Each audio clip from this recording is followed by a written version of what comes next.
A-Player akadēmijā ir jaunumi. Mums ir jauns mentors, Raids Roze.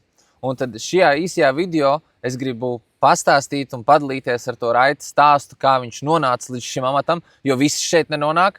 Man personīgi ir uzskats, tev pa priekšu jāatrisina savas problēmas, un tad tu vari dalīties ar pārējiem, un tā ir tā mūsu misija. Un Raids ir kā lojāls A-players izgājis cauri kolosālam procesam, kas ir pārtransformējis viņa dzīvi, un tad viņš ir nolēmis iet tālāk savā misijā un dalīties ar šo un palīdzēt atrisināt arī tev problēmas saistībā ar lieko svāru, ar disciplīnu un emocijām. Lai nevilk baigi garumā, es gribu uzreiz ķerties klāt pie tā tavu stāstu, jo, manuprāt, tas stāsts ir tas, kas liek cilvēkiem sarezonēt līdz sirds dziļumiem, saprast, ka, hei, šitais Džeks zina, par ko viņš runā un kāpēc ir vērts tevī klausīties. Tāpēc tu vari varbūt iepazīstināt ar sevi, kāda bija tava dzīve pirms A-playeriem, kādi bija tie tavi cipari, ko tu esi sasniedzis šobrīd. Man sauc Raidis, un esmu bijis apaļš, korpulents puika no bērnības, un ar to vienmēr straglojis, bijis kaunsajūtā, diskomfortā, un ar to cīnījies visu mūžu. Esmu izmēģinājis daudz ko, dažādas diētas, visu, ko mēs varam zināt, visādos nosaukumus, keto un tā tālāk, dažādus treniņu plānus, uzturplānus. Pēdējais bija, ka es izdomāju, ka iešu tādu medicīnisku klasisku virzienu, iešu pie dietologa, lai man sastāda ēdienkarti un iemācīšos tādā veidā un ēdīšu. Tas pēdējais variants arī beigās nesanāca, jo sapratu, ka pēc ēdienkartēm dzīvot es nespēju, ka es gribu saprast to lietu dziļāk. Tas ir tas mūžīgais stāsts par zīvi un makšķeri, ka es negribu, lai man baro ar zivīm, lai man iedod makšķeri, lai es tā var dzīvot uz priekšu. Katru reizi, kas ir būtiski, katrs mēģinājums beidzās ar to, nevis es atkritu iepriekšējā situācijā, bet beigās es nokļuvu vēl tādā sliktākā situācijā, jo svars ar katru reizi kļuva arvien lielāks. Un gala rezultātā, tad, ja mēs runājam par to zemāko punktu, tad tas bija 155 kg. Un tajā brīdī bija tāds, es vairs nezināju, ko izmēģināt, jo visu, ko es zināju, visu es biju izmēģinājis un ko tālāk nezināju, ko darīt. Protams, visu laiku centos, tā kā es esmu no dabas dzimis ļoti liels optimists, tad es ļoti prasmīgi mācēju sevi ielikt komforta zonā, ielikt vietiņā, kurā es nejūtos slikti. Un, jo dzīvi pa lielam jau nevar teikt paldies, ka pa dzīvi es biju ielikts tādā situācijā, ka nekas ļoti ļauns ar mani notika, bet varēja notikt, ja es nebūtu varbūt nonācis pie tā, kuras es nonācu šodien. Tas arī bija tas, ko pirmajā reizē, kad es tevi satiku, un es jau teicu iepriekšējā mūsu podkāstā, kad tagad es tevi ieraudzīju, man bija tāds bāķis, šis Džeks ir reāli 2 soļus no nāves. Un man bija tāda iekšēji cerība, es ceru, ka viņš pievienosies tam coachingam, vai ne? Jo man bija tāds, ja viņš nepievienojas tagad, tad tur var beigties slikti, jo es arī personīgi biju daudz dažādos mentoringos, kur cilvēki ir teikuši, tas lielais iemesls, kāpēc es to daru, ir tikai un vienīgi tāpēc, ka es glābu dzīvi, jo viens no tiem džekiem, kurš bija tajā coachingā, teica, kad viņš bija sazinājies ar vienu no džekiem, tas džeks nepiekrita coachingam, un pēc vairākiem mēnešiem viņš vienkārši iečakoties ar viņu gribēja, un viņa sieva atbildēja un pateica, ka viņš ir nomiris. Un tajā brīdī, es arī, kad es tevi redzēju, es nodomāju, bāc, es gribu izglābt tevi, man ir tāda sajūta, jo es tavu enerģiju jūtu, tu tik kolosāls Džeks, tāda forša, tāda mīlestība nāk no tevis, tev tāds dzīvesprieks, bet var redzēt, ka tas tev ritīgākā veidā ierobežoja. Un varbūt tu vari pastāstīt, kāda ir bijusi tā dzīve ar tiem 155 kg, kas bija tas, kā tu jūties tajā ikdienā? Jā, jo principā ar tiem 155 kg nevis bija manas izvēles vai noteica to, ko es darīšu, kur es būšu, kā es jutīšos, bet principā tas svars, jo tas bija izejas punkts, kā es, pieņēmu lēmumus par visu dzīvē. Piemēram, ja es devāmies ar draugiem, plānojām kaut kādu atpūtu, tad es no savas puses vienmēr baidījos no tā, vai tas nebūs pie kādiem ūdeņiem, vai tas nebūs kaut kas fiziski aktīvs. jo tad ir svars ir tas mans ierobežojums, un es negribu nonākt tai punktā kauna sajūtā, ka, hei, es to nevaru izdarīt, vai man ir jāatkailinās, un es jūtos neveikli ar to, kāds ir mans ķermenis, vai ne? Bet tas jau ienes pat ļoti smieklīgās un mazās lietās dzīvē, ko varbūt tāds ikdienas cilvēks, kas ar to nesaskars, vispār nevar iedomāties.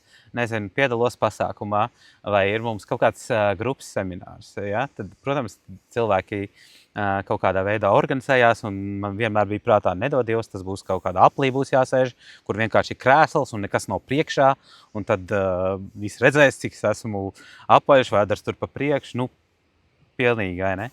Nezinu, devāmies ceļojumā ar lidmašīnu, piemēram. Arī neviens nevarētu iedomāties.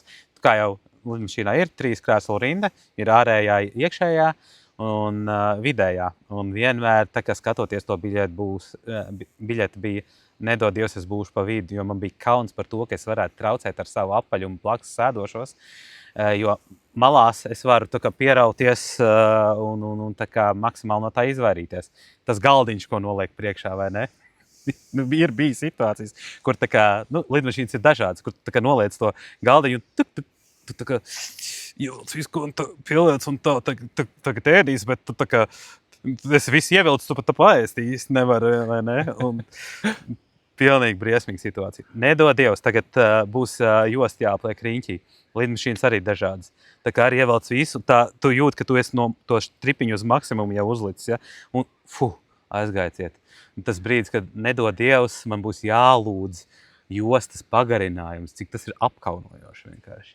Un tās ir tādas, liekas mazas, bet tās, cik daudz tādam cilvēkam ir daudz tās liekas smadzeņu darbības, tās domas, ko viņš ikdienā visu laiku apstrādā, un tā viņš visas šīs situācijas, kurās viņš nokļūst, kā viņš jutīsies, vai nebūs jāatkālinās, vai ko viņš darīs, kā viņš tur ietilps. Tas ir pilns prāts. Tik ļoti lieki iztērēta enerģija, vai ne? Un tev ir tā lieta, tu esi nozadzis savu brīvību, savus vēlmes, tu sev liec daudz ko, tu sev atļauj pašu minimumu, vai ne? Un, zini, kā es parasti saku, redz, tas, ko tu man saki, tie bija tādi kā signāli, kad, ja tu jūti vainas sajūtu, kaunu sajūtu, tas ir signāls no augšas, kad, hei, šitais ir maināms, šitais ir jādara, pie šitā ir jāstrādā, bet kā lielākā daļa cilvēku, viņi ar to, ko viņi, teiksim, nonāca tajā situācijā, viņi turpina, kā saka, lāpīt to caurumu ciet un nejūt vairs to signālu, vai ne? Aizbēg no tās kauna sajūtas un atliek to, vai ne? Un man tev ir jautājums, jo, zin kā, galu galā tu biji daudz ko jau pamēģinājis, un tev jau tā ticība ar katru reizi, kā tu kaut ko mēģini samazinās.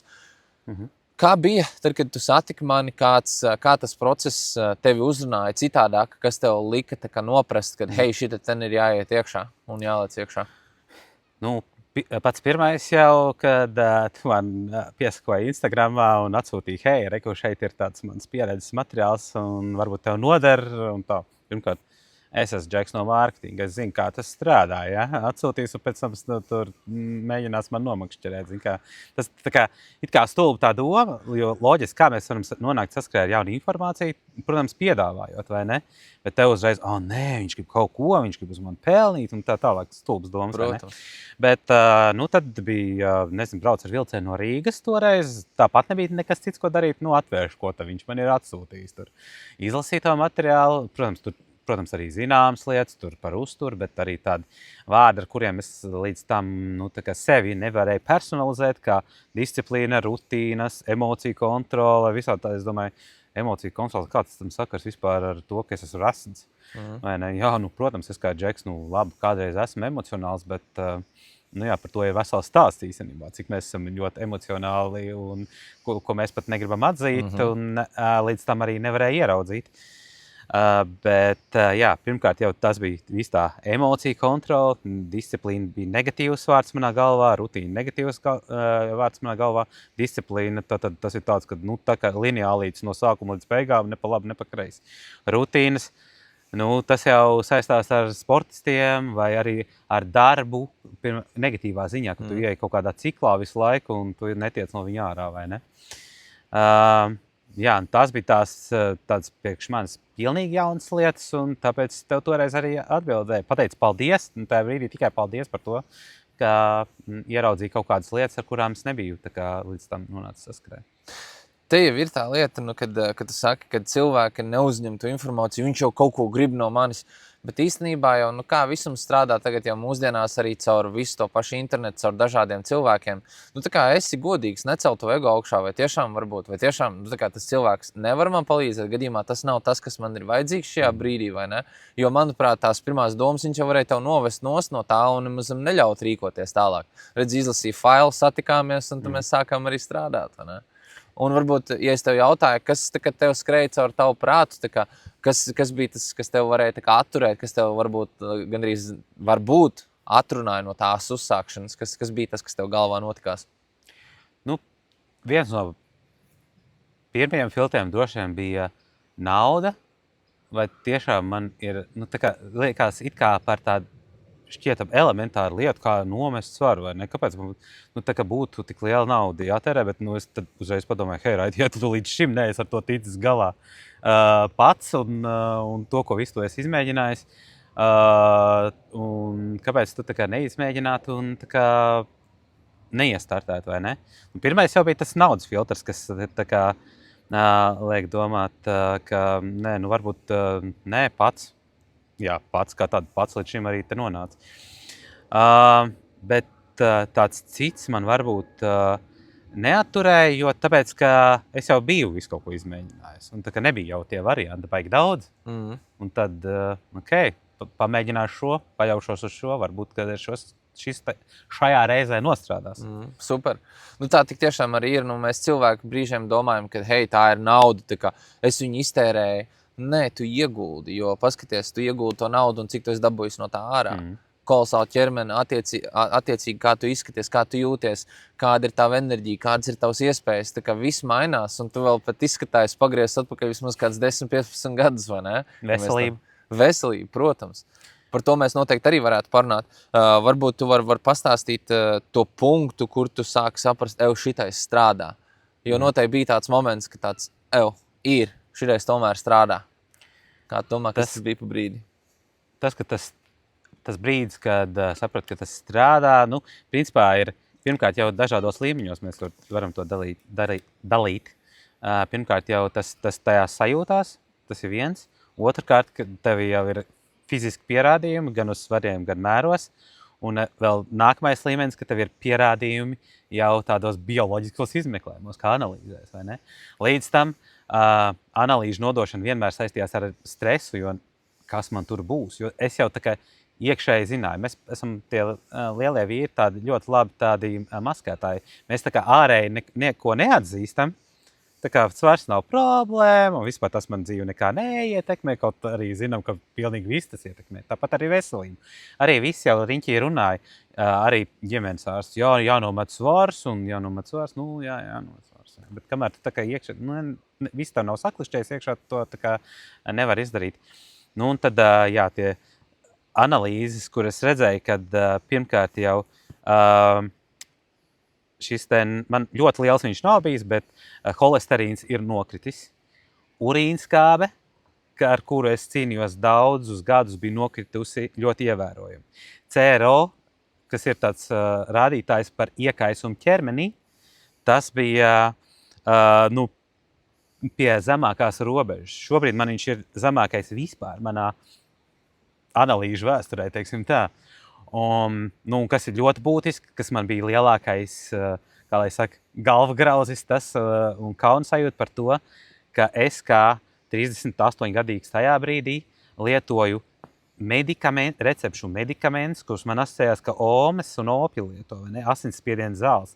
Mans asinsspiediens bija hronisks, man pulss varēja būt 120 vienkārši sēžot dīvānā, kur tā kā vieta pulkstenis izmet, hei, kaut kas varbūt nav riktīgi, es nezinu, kāds tas message bija pareizais. Augsts stress. Bet pievērs uzmanību, tev miera stāvoklis jau 10 minūtes ir 120 puls, un tas nav normāli, vai ne? Un tad tajā brīdī, kad asinsspiediena zāles man vairs nevajadzēja lietot, pulsa zāles nevajadzēja, jo man vienas nederēja, man vajadzēja divas dažādas. Un es esmu asins donors, un vienmēr tajā anketā, kur pa veselības stāvokli tev jānorāda savas slimības. Un tur bija jānorāda šī hipertensija. Un tagad es pēc piereduma rakstīju, un viņi man prasa, vai tev ir to problēma? Nē, man nav. Kāpēc tu to raksti? Jā, es to varu vairs nerakstīt. Man nav vairs tas, vai ne? Labs, tādas lielas uzvaras, un par ko cilvēki tā īsti nemaz nepadomā, vai ne? Nu, tas, ko es arī novēroju tevī, kā tādā lielā džekā, vai ne? Jo man jau arī pašam nebija tāda milz pārliecība par to, tāpēc, ka es vienmēr esmu bijis tas, kas cenšas mācīt no savas pieredzes, un es īsti nezināju tās problēmas, ar kurām tu esi saskāries. Man tas bija pilnīgi kaut kas jauns, un to es tev pat arī teicu, vecīt, man nav 100% pārliecības, bet darīsim maksimumu, vai ne? Un, protams, mēs paņēmām to uz pārliecību, paņēmām to uz pieredzīt, un tad vienkārši tās lietas sāk notikties. Un tas, ko es varētu teikt, teiksim, ar tādiem lieliem džekiem, ir nemēģināt izdomāt jau gadus uz priekšu, kā tas viss būs, bet spēr vienkārši nākošo soli. Un galvenais veidot tās rutīnas un sistēmas, kas tev vienmēr notur uz to procesu, jo tā lielākā problēma, ko es esmu novērojis, jau ar lieliem džekiem, ir tā, ka, ja viņi nav perfekti, viņi izkrīt ārā. Un viņi izkrīt ārā pavisam, viņi neko nedara un viņi neko neturpina darīt. Un šeit es tev vēl piebildīšu, ka tie lielie džeki viņi tev arī neteiks, ka viņi ir izkrituši, līdz tu viņus kaut kā pilnīgi nebūs pieķēries pie rokas. Viņi izliksies līdz pēdējiem, jo tas ir patērns, kas viņiem ir dzīvē izlikties labākiem, ārēji izskaties labākiem, nekā viņi zina, ka viņi ir. Tas ir tāds arī, ja tu viņu nepieķers un viņi nepiepasēsi, neuzjautāsi un nepaprasīs kaut ko konkrēti, viņš aizslīdēs. Jā, tieši tā. Un paskaties, redz, tās ir arī tādas lietas, un kāpēc, teiksim, tu tagad kļūsi par A-player mentoru, tāpēc, ka es gribu cilvēku, kurš tos cilvēkus pazīst līdz kaulam, zina, lai jūtas, lai tu viņu sajūti. Jo es personīgi uzskatu, ka mēs varam palīdzēt cilvēkam tikai tad, kad mēs ar viņu varam saruzināt, tad, kad mēs viņu čībās varam iekāpt iekšā, mēs redzam to pasauli caur to. Un tas, ko mēs tagad akadēmijā darīsim, ir tas, ka mēs tevi dosim priekš lielajiem džekiem, un tu viņus būvēsi gan fiziski, gan mentāli, un lai viņi var sasniegt savu to labāko versiju.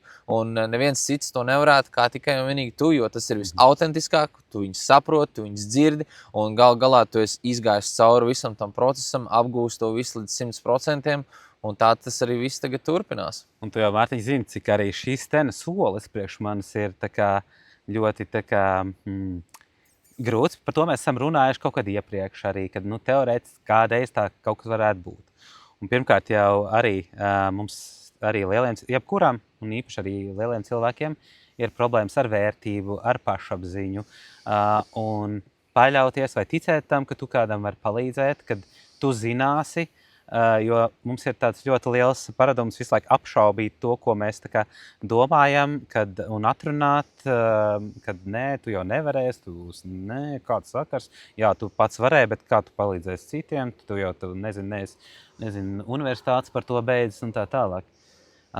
Bet jā, šis solis ir ļoti liels kāpiens pāri savai komforta zonai, ticēt tam, ka tu vari palīdzēt, un pa priekšu nes to karodu tiešām palīdzēt tiem cilvēkiem. Tā ir tā primārā, jo, kā es vienmēr tev esmu teicis, kad ja es varēju ieraudzīt, ka viens tur dūls džeks burpīs lēkā un ir crazy džeks un var palīdzēt, tad varbūt es kādam varēšu ar to savu piemēru, ar to savu pieredzi palīdzēt. Un kā vēl, tu jau varbūt pat nepamani, bet man tev konstanti ir jāatgādina, cik daudz laba tu dari ar to, kā tu dalies sociālajās mēdījās, kā tu cilvēkus uzmotivē un maini. Un tas, kas vajadzīgs, lai tu to daļu ar cilvēkiem var uzmotivēt un parādīt, hei, tas viss ir iespējams, tev tikai jānāk, ir jādara. Un tādas interesantas lietas mums tad notiksēs drīz tajā akadēmijā, vai ne? Tas challenge, tas 21 dienu challenge izaicinājums priekš lielajiem vīriem, un varbūt tu vari mazliet par to pastāstīt, jo tas, ko mēs šeit ar to izaicinājumu esam plānojuši darīt, mēs viņu gribam dot, lai tas ir pieejamāks vairāk, vai ne? Pirmkārt, tā ir mazāka summa, lai var uzsākt, lai ir tā mazāka pretestība pret to, un mēs gribam to dot džekiem, lai viņi jūtas komfortabli, un, kā saka, varbūt tas ir tāds kā mazs solis, bet varbūt tas ir liels mazs solis kaut kam, bet liels rezultāts beigās. Nu jā, protams, 3 nedēļas nebūs tas periods, kurā cilvēks varēs mainīt pilnīgi savu dzīvi, bet 3 nedēļas var būt pietiekami, lai viņš mainītu to pieeju vai to skatu uz savu ikdienu, uz sevi, lai pēc tam to turpinātu. Un tas jau ir tas mūsu mērķis. Ne jau tajās 3 nedēļās viņi kļūs par fit džekiem un visu mācēs, bet tas būs tā kā varbūt iedvesma vai arī dot pārliecību, ka ir vērts turpināt, ka tas dod rezultāts un tas ir pavisam cits varbūt virziens, ja ir varbūt tās uzreiz negrib lekt kaut kādā, nezinu, lielākā virzienā, tad šis ir tāds, jo uzstādīt liels mēģis ir forši, bet kamēr mēs viņus nesasniedzam, mēs nesajūtam to gandarījumu vai to sajūtu, ka tas ir forši. Bet līdz ar to, kā tu mums vienmēr māci sadalīt to lielo mēķi mazākos un tā kā izbaudīt procesu un pa laikam sasniedzot tās savus uzvaras, tad šī būs tā, ir plānots, mēs esam tā izdomājuši, ka šīs 3 nedēļas būs tā pirmā varbūt lielā uzvara, lai tā kā pēc tam iedrošinātu to turpināt. Tieši tā. Jā, protams, mēs nevaram šobrīd izstāstīt visu, bet nu, tajā būs ietverta tā mana pieredze, tava pieredze. Mana pieredze būt tādam džekam, tava pieredze būt blakus tādam džekam, kas ir ļoti ilgs laiks. Nu, cik mēs kopā strādājam, 2,5 gadus vairāk, 3 gadus. Un tas vien pierāda, ka šis process ir ilgstošs, ka tas nav viendiennieks, 2-diennieks, 21-diennieks, ka tas ir process, kas ir kā dzīvesveids. Kas var mainīt dzīvi. Un te jau ir tā lieta, nu, tā kā viss jau vienmēr turpinās. Kā saka, ja mēs stagnējam, mēs mirstam, un tas, ko mēs ar šiem gadiem darām, mēs konstanti meklējam vēl kā uzlabot sev, attīstīt sev un ķeram no tā kaifu. Jo nu, kāds vēl ir risinājums, tā kā, nu, kā saka, nonākt punktā, kur te uzmet 3 saujas smiltis, nu, ļoti daudz cilvēku tādā situācijā ir, vai pat tuvu tai, vai ne? Un tas, ko mēs gribam tos cilvēkus pavilkt no turienes ārā. Man ir tāda sajūta, ka mums ir tā iespēja, mums ir, kā saka, iespēja to nokomunicēt tādā ļoti autentiskā veidā caur tevi un iedrošināt tos lielos vīrus, lai mēs to varam kopā arī sasniegt, vai ne? Jā, un kas ir ļoti svarīgi, ir tā vide, kā tu arī saki, ir, pa laikam, protams, atceros, kā mēs arī A-playeros runājam un kāds ir. Ja tu esi starp 5 gudriem, tu būsi 6. gudrais, ja tu esi starp 5 muļķiem, tu būsi 6. muļķis. Un šeit, protams, ir svarīgi, ka ir apkārt cilvēki tādi, kas to cilvēku saprot. Līdz ar to arī šādā izaicinājumā piedaloties tādiem cilvēkiem, kas saskarās ar līdzīgām problēmām, tad viņi var viens otram jau arī ar to vien palīdzēt, daloties savā pieredzē un esot vienkārši starp cilvēkiem, kurā tu nejūties muļķīgi, stulbi, nepiederīgs. Tā piederības sajūta ir ļoti svarīga arī tādiem cilvēkiem. Un, jā, tas ir tas, ko mēs arī caur šo izaicinājumu gribam iedot, vai ne? Tieši tā, un tas izaicinājums ir tāds pirmais lielais spēriens tavā kauča dzīvē. Tā kā tikai lielas lietas ir priekšā, tas ir tāds mazais sākums kaut kam lielam.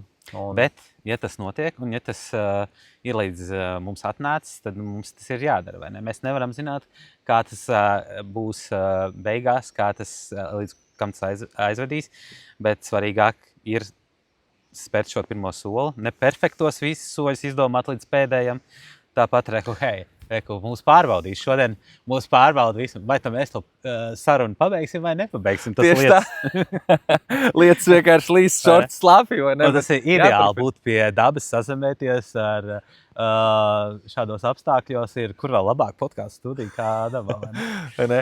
Un tieši tā tie ir tie testi, un kurus ir jāpārvar un kurus nevar, tā kā, uz kuriem nevar pakrist. Un tā mēs arī turpināsim to procesu, un lielas lietas būs akadēmijai. Un no šī brīža sekojiet līdz Raita un manā sociālajās mēdījās, visbiežāk Instagramā, kur mēs dalīsimies ar jaunumiem, aktualitātēm, visādām iespējām, kur pievienoties, lai varētu izveidot sev par savu labāko versiju. Un tas ir tikai sākums. Tā kā lielo vīru programma A-player akadēmijā ir tikai iesākusies, un es domāju, ka tā aizvedīs uz ļoti lielām lietām. Es gribu ticēt un cerēt, ka tā tas ir, un ka mēs varam palīdzēt arvien vairāk cilvēkiem nonākt tādās sajūtās, kā es esmu es. Un tas pēc tam būs droši vien turpinājums arī tad A-player varbūt citai programmai, kur tā kā jau, tā kā es varbūt esmu tādā ziņā ļoti, es neesmu bijis A-player akadēmijas lielo vīru programmā, jo tādas nebija tajā brīdī.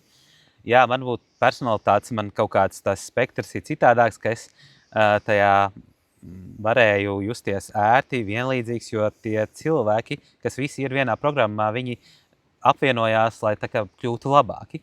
Viņi nenāk, lai kādu nosodītu vai rādītu ar pirkstu un atbalstītu viens otru. Un tas ir tas, ko es esmu vienmēr jutis A-Player akadēmijā, kur ir džeki, kas vienmēr dalās ar uzvarām, uzmotivē. Un pat tad, kad tu paslīdi vai sajūties sliktāk, ir tie, kas tev izvelk ārā. Tas atbalsts ir ļoti svarīgs.